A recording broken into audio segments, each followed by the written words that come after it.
Quand la politique secoue Konoha.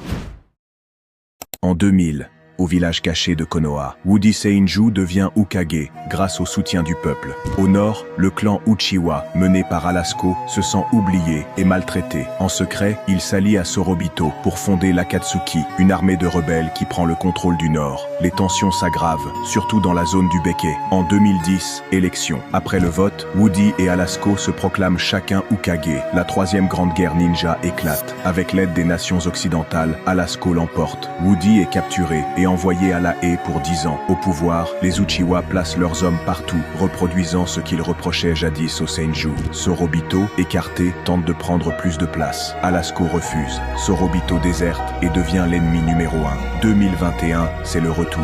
Woody est libéré, accueilli avec joie par les Seinju. Mais son retour divise. Certains veulent tourner la page et partir vers d'autres horizons. 2025, une nouvelle élection. Un nouvel espoir apparaît. Tijan Hyuga, héritier du clan Hyuga et descendant du sage Hagoromo Ufue. Mais ses alliances avec les contrées voisines suscitent la méfiance. Alasco vise un 4e mandat. Hyuga et Woody sont écartés. La tension monte entre clans. Le peuple, lui, il refuse de revivre une guerre. Les plaies du passé restent ouvertes. Le cycle menace de recommencer et la paix s'éloigne. Comme disait le grand Hagoromo, la paix n'est pas un vain mot, mais un comportement.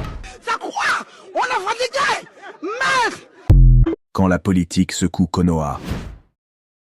En 2000, au village caché de Konoha, Woody Seinju devient Hokage grâce au soutien du peuple. Au nord, le clan Uchiwa, mené par Alasco, se sent oublié et maltraité. En secret, il s'allie à Sorobito pour fonder l'Akatsuki, une armée de rebelles qui prend le contrôle du nord. Les tensions s'aggravent, surtout dans la zone du Beke. En 2010, élection. Après le vote, Woody et Alasco se proclament chacun Hokage. La troisième grande guerre ninja éclate. Avec l'aide des nations occidentales, Alasco l'emporte. Woody est capturé et envoyé à la haie pour 10 ans. Au pouvoir, les Uchiwa placent leurs hommes partout, reproduisant ce qu'ils reprochaient jadis aux Seinju. Sorobito, écarté, tente de prendre plus de place. Alasco refuse. Sorobito déserte et devient l'ennemi numéro 1. 2021, c'est le retour.